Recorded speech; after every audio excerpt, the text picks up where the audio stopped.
Hello everyone, कैसे हैं आप सब। आई होप आप सब अच्छे होंगे। आपकी स्टडीज बहुत ही जबरदस्त चल रही होगी। मेरा नाम है इंजमाम खान। स्वागत करता हूं आपका अनअकैडमी के शानदार प्लेटफॉर्म पर। तो जैसा कि बच्चों आप स्क्रीन पे देख पा रहे होंगे कि हमने पॉलिटी का फर्स्ट चैप्टर स्टार्ट किया था जिसका नाम था पावर शेयरिंग। उसका लेक्चर नंबर 1 हमने पढ़ चुका था। अगर आपने वो नहीं पढ़ा है बेटा तो उस लेक्चर को आपको सबसे पहले पढ़ना है, उसके बाद आपको इस लेक्चर नंबर 2 के ऊपर क्या करना है बेटा, स्विच करना है। तो आज हम पढ़ेंगे पावर शेयरिंग का लेक्चर नंबर 2 और यही हमारा लास्ट लेक्चर रहेगा बेटा। इस लेक्चर में हम इस पावर शेयरिंग के चैप्टर को या हम कह सकते हैं इस पावर शेयरिंग के पूरे कॉन्सेप्ट को खत्म कर देंगे। कहां तक पढ़ लिया था देखते हैं एक बार। देखिए बेटा, what we are going to learn in this chapter. हमने सबसे पहले समझा था बेटा एथनिक कंपोजिशन बेल्जियम का और श्रीलंका का। बेल्जियम का अगर हम एथनिक कंपोजिशन देखें बेटा तो हमने क्या क्या समझा था। बेल्जियम का हमने एथनिक कंपोजिशन समझा था कि बेल्जियम में जो है डच लैंग्वेज वाले हैं वो कितने थे बेटा, 59% थे।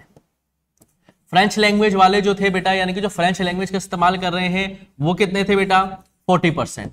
और जो रिमेनिंग 1% थे बेटा वो कौन सी लैंग्वेज का इस्तेमाल कर रहे थे बेटा, जर्मन लैंग्वेज का इस्तेमाल कर रहे थे।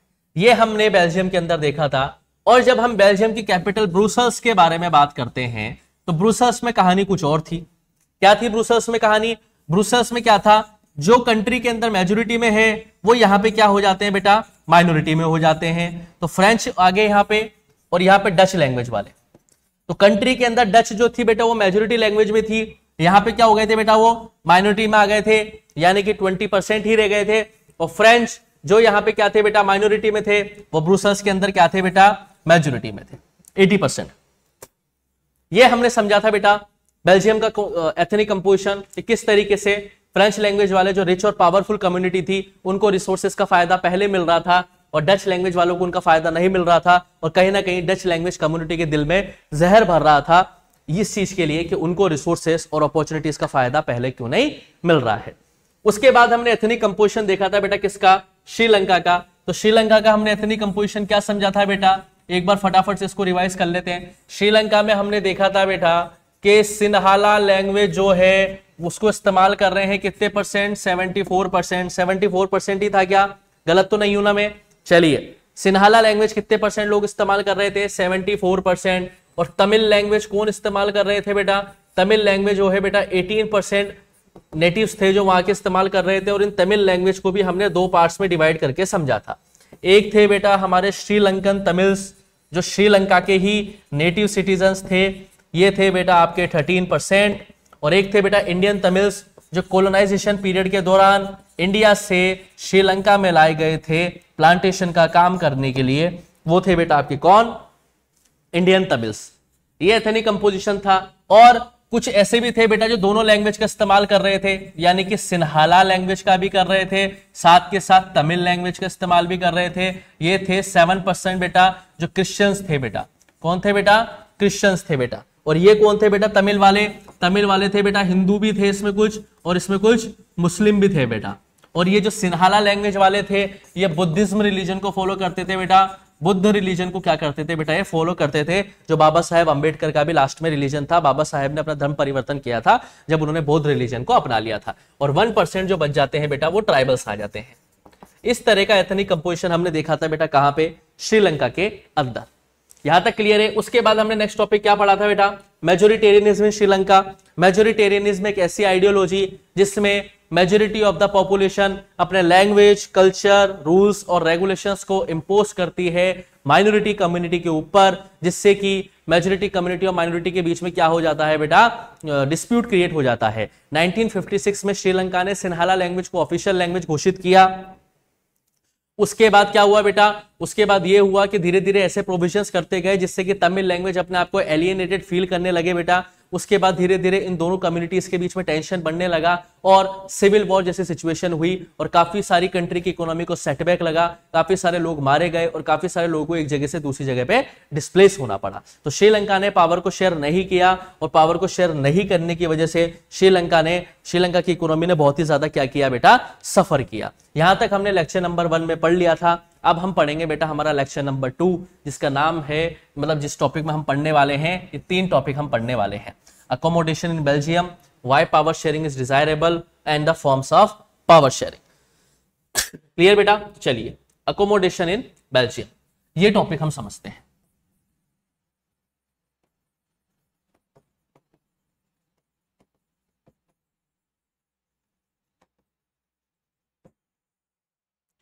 क्या है अकोमोडेशन बेल्जियम? देखिए, बेल्जियम के अंदर भी डच लैंग्वेज वाले और फ्रेंच लैंग्वेज वालों के बीच में क्या चल रहा था? डिस्प्यूट चल रहा था। श्रीलंका में भी चल रहा था, सिन्हाला और तमिल लैंग्वेज के बीच में। श्रीलंका ने मेजोरिटेरियनिज्म की आइडियोलॉजी को अडॉप्ट किया और श्रीलंका ने उसकी इकोनॉमी का नुकसान चुकाया।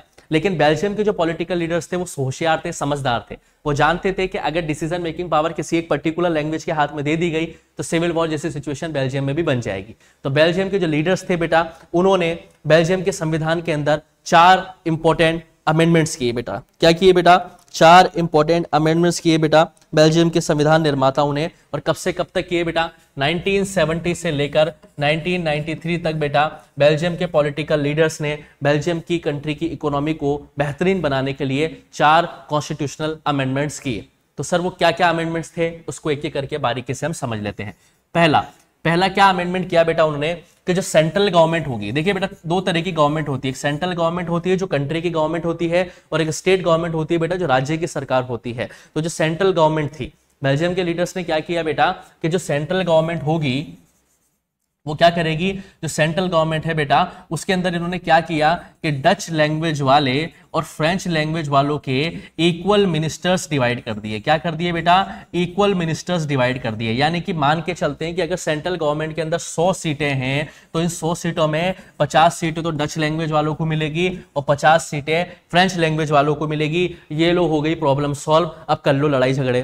क्यों होंगे अब लड़ाई झगड़े बेटा? क्योंकि अब बराबर बराबर दोनों को मंत्रालय बांट दिया गया है, बराबर बराबर दोनों को सीट्स बांट दी गई है। तो फिर अब दोनों लैंग्वेज के बीच में क्या डिस्प्यूट होगा? तो पहला कॉन्स्टिट्यूशनल क्या अमेंडमेंट किया बेटा कि सेंट्रल गवर्नमेंट के अंदर डच लैंग्वेज और फ्रेंच लैंग्वेज के जो मिनिस्टर्स होंगे वो इक्वल होंगे, ना ही कोई ज्यादा होंगे और ना ही कोई कम होंगे। और दूसरा क्या किया है बेटा अमेंडमेंट? दूसरा ये अमेंडमेंट किया कि एक स्टेट गवर्नमेंट भी सेटअप कर दी। क्या सेटअप कर दी? स्टेट गवर्नमेंट, राज्य सरकार भी सेटअप कर दी। यानी कि हर कंट्री के लिए एक स्टेट गवर्नमेंट को भी सेटअप कर दिया गया है और स्टेट गवर्नमेंट को भी कुछ पावर्स दे दी गई है। और ये पावर्स ऐसी है जो वो बार बार सेंट्रल गवर्नमेंट को परेशान नहीं करेगी, सेंट्रल गवर्नमेंट को परेशान नहीं करेगी। Not subordinate to central government, यानी कि बेल्जियम की सरकार ने या बेल्जियम के पॉलिटिकल लीडर्स ने बेल्जियम की हर एक स्टेट के अंदर एक राज्य सरकार बिठाने का फैसला किया और उनको भी कुछ पावर्स दे दी गई, जिससे कि इन पावर्स की शक्ति से स्टेट गवर्नमेंट बार बार सेंट्रल गवर्नमेंट को परेशान नहीं करेगी कि सर इस काम में क्या करना है या उस काम में क्या करना है। Not subordinate to central government, यानी कि राज्य सरकार अपने स्तर पर फैसले लेने का अधिकार रखती है। लेकिन हाँ, कुछ मैटर्स ऐसे होते हैं बेटा जिनमें फैसले लेने का अधिकार सेंट्रल गवर्नमेंट के पास ही होता है, लेकिन कुछ पावर्स स्टेट गवर्नमेंट को भी दी जाती है। क्लियर है बेटा? तो कुछ पावर सेंट्रल गवर्नमेंट को भी दी गई, सॉरी स्टेट गवर्नमेंट को भी दी गई। तो ये 2 अमेंडमेंट हुए थे बेटा। पहला, सेंट्रल गवर्नमेंट में डच लैंग्वेज और फ्रेंच लैंग्वेज के इक्वल मिनिस्टर्स को डिवाइड कर दिया, और दूसरा क्या था बेटा, स्टेट गवर्नमेंट को भी सेटअप किया गया और स्टेट गवर्नमेंट को कुछ पावर्स दी गई जिससे कि वो सबऑर्डिनेट नहीं रहे सेंट्रल गवर्नमेंट के।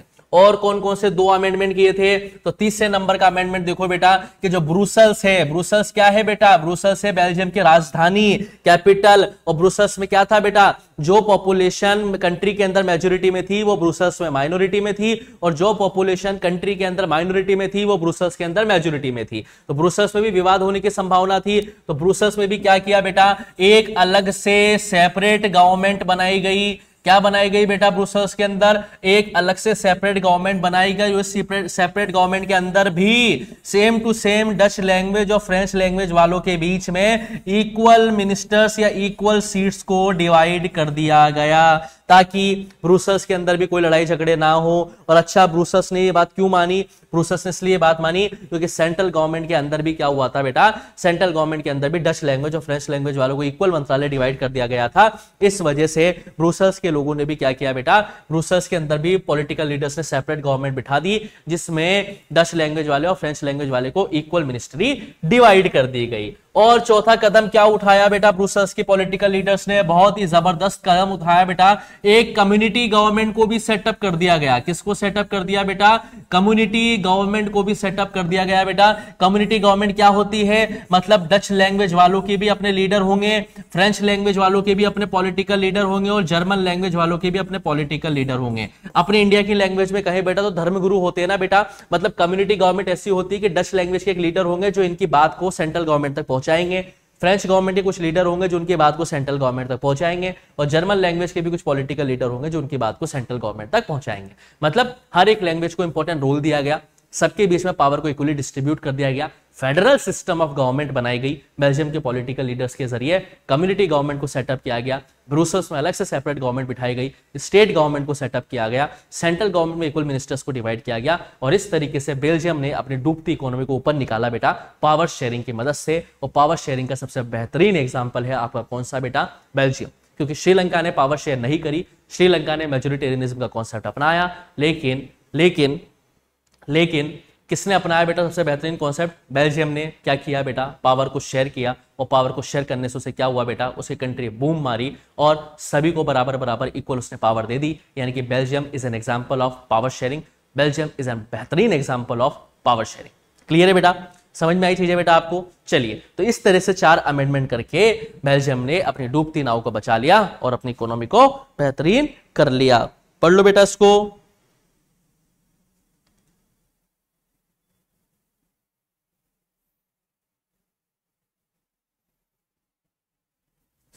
चलिए, ठीक है, तो समझ में आया बेटा एकोमोडेशन इन बेल्जियम, ये वाला टॉपिक क्लियर है। अब नेक्स्ट टॉपिक की तरफ बढ़ते हैं। Why power sharing is desirable? Power sharing desirable क्यों होती है? Why power sharing is desirable?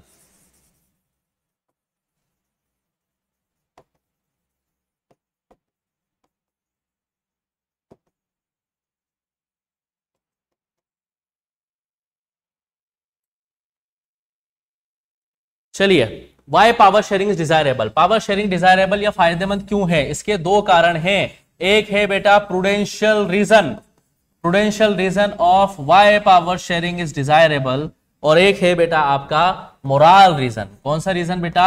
Moral reason.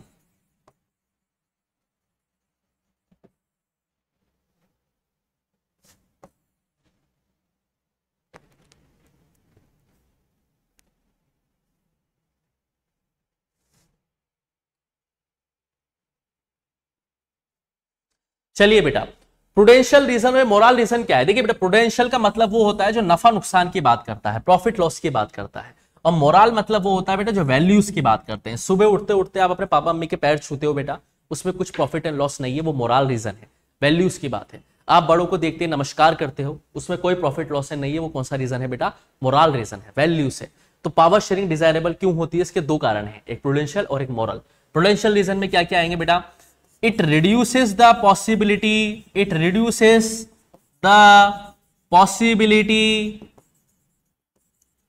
of conflicts between 2 social groups।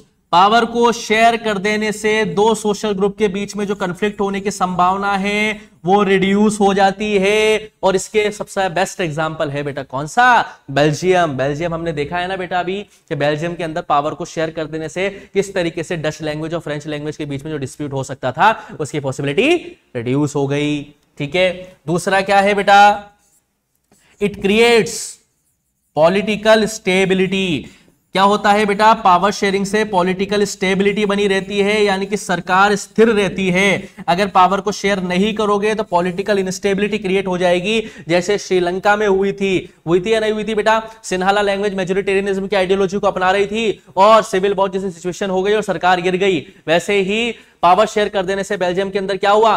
Political stability बनी रही बेटा। तो ये पॉलिटिकल स्टेबिलिटी बनाता है कौन बेटा? अपना पावर शेयरिंग। तो ये है 2 प्रूडेंशियल रीजन बेटा पावर शेयरिंग डिजायरेबल क्यों होती है। It reduces the possibility of conflict between the 2 social groups and it creates political stability also. Clear बेटा?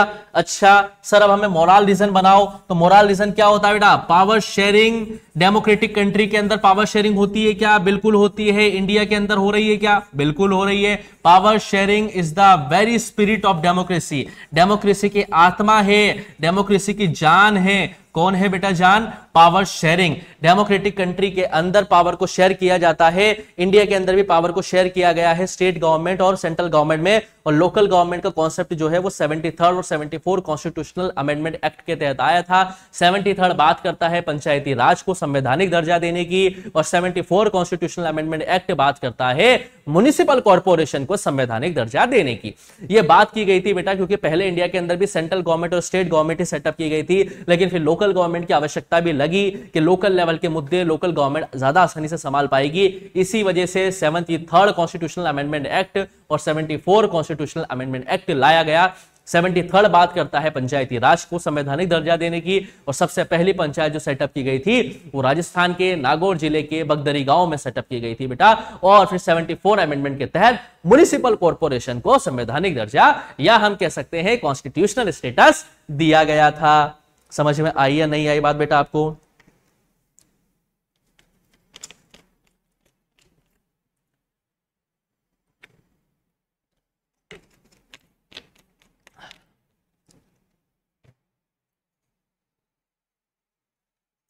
क्लियर है बेटा?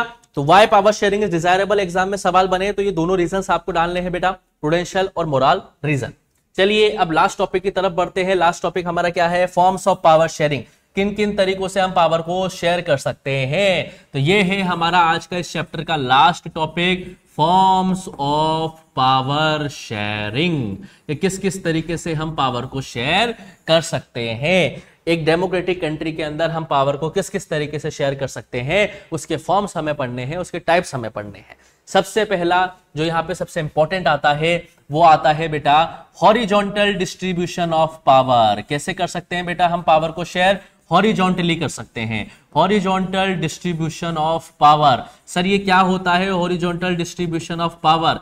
देखते हैं बेटा, एक एक को बारीकी से समझते हैं। हॉरिजॉन्टल ऐसा बेटा जो लेटा हुआ है, जो होरी मतलब सोरी, हॉरिजॉन्टल मतलब सो रही है यानी कि लेटा हुआ है, और वर्टिकल ऐसा होता है बेटा खड़ा हुआ। ये वर्टिकल है, ये हॉरिजॉन्टल है। ये हॉरिजॉन्टल ऐसे लेटा हुआ और ये वर्टिकल ऐसे खड़ा हुआ। ठीक है, तो इंडिया के अंदर हॉरिजॉन्टल डिस्ट्रीब्यूशन ऑफ पावर है क्या? बिल्कुल है। इस तरीके से हॉरिजॉन्टल पावर डिस्ट्रीब्यूशन हो रखा है।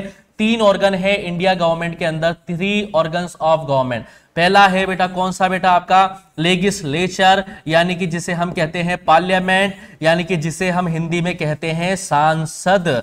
ठीक है, और इसके अंदर आती है आपकी एलएस, एलएस मतलब लोकसभा, फिर आती है आरएस, आरएस मतलब राज्यसभा, और फिर आते हैं आपके कौन? प्रेसिडेंट, यानी कि आपके कौन? राष्ट्रपति, यानी कि श्रीमती द्रौपदी मुर्मू। ठीक है, वो भी अभी पार्लियामेंट का क्या है बेटा? एक सदस्य। लेजिस्लेचर का सर काम क्या होता है? लेजिस्लेचर का काम होता है हु मेक लॉस, कानून बनाना इसका काम होता है। लेजिस्लेचर का काम होता है कानून बनाना। ये है बेटा पहला ऑर्गन और पहला हॉरिजॉन्टल डिस्ट्रीब्यूशन ऑफ पावर। दूसरी बॉडी कौन सी है? दूसरी बॉडी है हमारी एग्जीक्यूटिव। कौन सी है बेटा? आपकी एग्जीक्यूटिव। एग्जीक्यूटिव में कौन आ जाते हैं बेटा? आपके ब्यूरोक्रेट्स आ जाते हैं बेटा। कौन आ जाते हैं? आपके ब्यूरोक्रेट्स। ब्यूरोक्रेट्स में कौन आ गए बेटा? आपके सब व्हाइट कलर वाले आदमी, आईएएस, आईपीएस, डीसी, डीएम, है ना, ये सारे के सारे इसमें आ जाते हैं बेटा, ब्यूरोक्रेट्स। अच्छा सर इनका काम क्या होता है? तो शब्द को गौर से देखो, एग्जीक्यूटिव यानी कि एग्जीक्यूट करेंगे। किसको एग्जीक्यूट करेंगे? लॉस को। लॉस किसने बनाए हैं? लेजिस्लेचर ने। Legislature is a body who make loss and executive is a body who implement loss. तो क्या करते हैं? कानूनों को इंप्लीमेंट करते हैं। बहुत ही बढ़िया तरीके से समझ में आ रही है चीजें, आ रही होगी 100% श्योर हूं मैं। तीसरा क्या है बेटा? जुडिशरी। जुडिशरी मतलब हमारी न्यायपालिका। न्यायपालिका में सबसे सुप्रीम कौन है? सुप्रीम है आपकी सुप्रीम कोर्ट, जिसकी प्रधान पीठ कहां पे है? प्रधान पीठ है आपकी दिल्ली में। एड्रेस जिसको पता हो कमेंट सेक्शन में जरूर डाल देना। जुडिशरी क्यों सेटअप की गई है? ताकि इनके जरिए कोई डिसीजंस लिए जाएं तो उनको चेक करने के लिए भी कोई एक बॉडी होनी चाहिए। उस बॉडी का नाम है जुडिशरी। न्यायपालिका जो कि ऑटोनोमस बॉडी है बेटा, 4 तरीके की वैसे होती तो मेन 3 ही है। सुप्रीम कोर्ट जो पूरे कंट्री की होती है, हाई कोर्ट जो पूरे स्टेट की होती है। एक स्टेट की एक ही हाई कोर्ट एक से ज्यादा स्टेट को कंडक्ट कर सकती है। एक ही हाई कोर्ट एक से ज्यादा स्टेट को कंडक्ट कर सकती है। और डिस्ट्रिक्ट कोर्ट होती है बेटा जो जिला न्यायालय होता है। ठीक है, जुडिशरी को सेटअप इसलिए किया गया ताकि इनके डिसीजंस को चेक किया जा सके। ये है बेटा हॉरिजॉन्टल पावर डिस्ट्रीब्यूशन, जिसमें 3 ऑर्गन्स आते हैं, लेजिस्लेचर वो मेक लॉज, एग्जीक्यूटिव वो इंप्लीमेंट लॉज, एंड जुडिशरी वो check the decision. Check and balance system इसे हम कहते हैं। ये था पहला फॉर्म ऑफ पावर शेयरिंग बेटा, हॉरिजॉन्टल डिस्ट्रीब्यूशन ऑफ पावर। दूसरा क्या है सर? तो दूसरा है वर्टिकल डिस्ट्रीब्यूशन ऑफ पावर। क्या है बेटा दूसरा? Vertical distribution of power.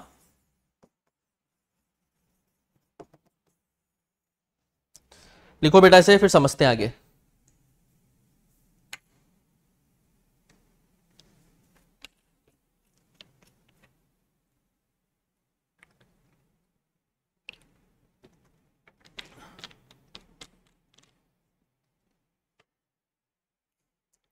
अब हमने क्या बताया था? हॉरिजॉन्टल तो ऐसा है, वर्टिकल ऐसा है। तो क्या इंडिया में भी वर्टिकल डिस्ट्रीब्यूशन है क्या पावर का? बिल्कुल है। पहला कौन सा है? सेंट्रल गवर्नमेंट, जो पूरी केंद्र की गवर्नमेंट होती है, जिसके हेड है आपके माननीय प्रधानमंत्री श्री नरेंद्र दास दामोदर दास मोदी। सेंट्रल गवर्नमेंट पूरी कंट्री की गवर्नमेंट होती है बेटा। उसके बाद आ जाते हैं आपकी कौन सी लेवल?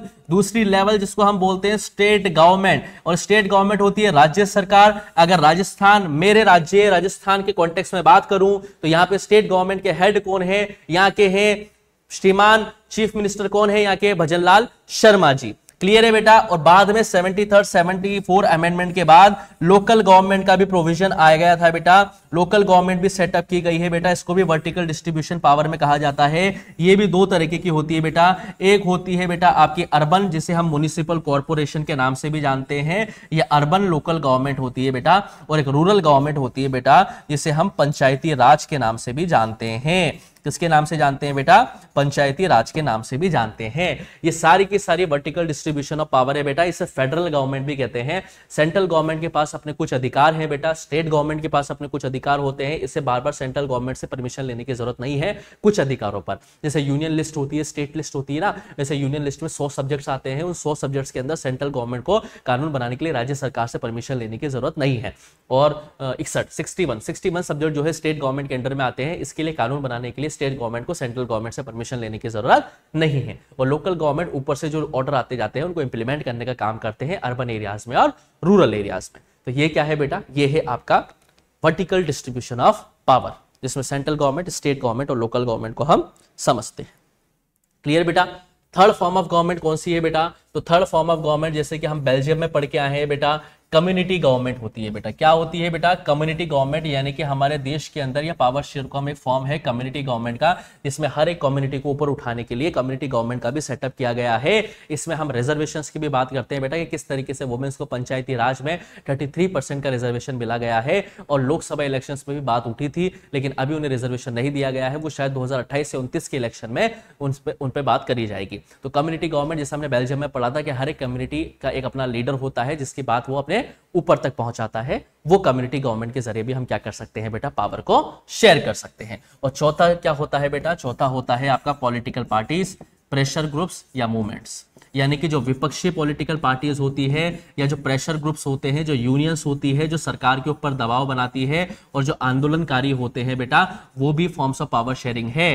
डेमोक्रेटिक कंट्री के अंदर बेटा विपक्ष को, प्रेशर ग्रुप्स को और मूवमेंट्स करने की आजादी होती है, लेकिन हाँ संविधान के दायरे में रह के करना है। संविधान तोड़ा गया तो पुलिस तुम्हें तोड़ के रख देगी। ठीक है बेटा। तो पॉलिटिकल पार्टीज यानी कि विपक्ष, प्रेशर ग्रुप्स, जो आंदोलनकारी होते हैं, मूवमेंट्स होते हैं, उनके पास भी कुछ पावर्स होती है सरकार के डिसीजन को क्रिटिसाइज करने की और अपनी बात ऊपर तक पहुंचाने की। तो इस तरीके से हम क्या करते हैं बेटा? इन 4 तरीके से हम पावर शेयरिंग को क्या कर सकते हैं बेटा? कंडक्ट कर सकते हैं। और ये पावर शेयरिंग वर्टिकल डिस्ट्रीब्यूशन होती है, हॉरिजॉन्टल होती है, कम्युनिटी गवर्नमेंट होती है, और पॉलिटिकल पार्टीज, प्रेशर ग्रुप्स और मूवमेंट्स के जरिए हम क्या कर सकते हैं? पावर को शेयर कर सकते हैं। इसी के साथ बेटा ये हमारा आज का चैप्टर कंप्लीट होता है, पावर शेयरिंग। नेक्स्ट क्लास में बेटा इस चैप्टर के मैं आपके लिए कुछ क्वेश्चंस लेके आऊंगा। पावर शेयरिंग से हम कुछ क्वेश्चंस डिस्कस करेंगे बेटा। कुछ 18 या 20 क्वेश्चन में लेके आऊंगा आपके लिए इस चैप्टर के, या 15 या 20 क्वेश्चन में लेके आऊंगा आपके लिए इस चैप्टर के, जिसमें हम पावर शेयरिंग के क्वेश्चंस को डिस्कस करेंगे। और उसके बाद जब हम वो क्वेश्चन डिस्कस कर लेंगे तो उसके बाद हम इकोनॉमिक्स का फर्स्ट चैप्टर डेवलपमेंट स्टार्ट करेंगे। क्लियर है बेटा? तो आपको क्या करना है? अपने शॉर्ट नोट्स बनाने हैं, पढ़ते चलना है। कोई भी डाउट हो तो कमेंट सेक्शन में छोड़ देना है। ऐसे ही पढ़ते रहेंगे, मस्त रहेंगे। जल्दी ही मिलूंगा आपसे नेक्स्ट क्लास में। तब तक के लिए आप पढ़ते रहो, मस्त रहो। Thank you, bye bye.